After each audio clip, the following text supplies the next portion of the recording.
সন্ধ্যার নরম আলোয় মেয়েটি নদীর ধারে এসে দাঁড়াল। নাম রিয়া, বয়স 12 বৎসর। হাতে ছোট্ট একটি বাতি, যেন আলো নয়, স্মৃতি ধরে রাখার শেষ চেষ্টা। তার চোখে নীরব দুঃখ, বাতাসে শাড়ি দুলছে ধীরে।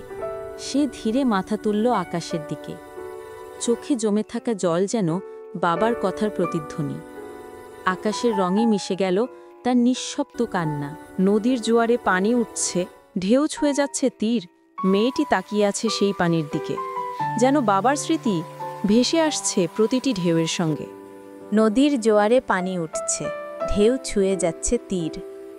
মেয়েটি তাকিয়ে আছে সেই পানির দিকে, যেন বাবার স্মৃতি ভেসে আসছে প্রতিটি ঢেউয়ের সঙ্গে। সেই বাতিটা বুকের টেনে ধরল, আলো মুখে পড়ল, আর সেই আলোয় যেন বাবার ছায়া ফিরে এলো। চোখ বন্ধ করে সে মনে মনে বাবার কণ্ঠ শুনল, মা, আমি থাকব না, তবুও আলো নিভে যাবে না। অন্ধকার ঘনিয়ে এলো, কিন্তু তার মনে আলো আরও উজ্জ্বল হলো। কারণ সে জানে যে ভালোবাসা সত্যিকারের, তা কখনো হারিয়ে যায় না। তা বাতির মতো, অন্ধকারে পথ দেখায়, নিঃশব্দে, নরমভাবে, চিরকাল। সন্ধ্যার আলো ধীরে ধীরে মিলিয়ে যাচ্ছে।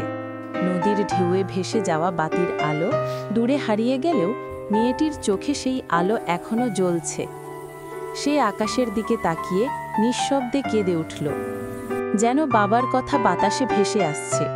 ধীরে ধীরে সে নদীর ধারের পথ ছেড়ে বাড়ির দিকে হাঁটতে শুরু করল।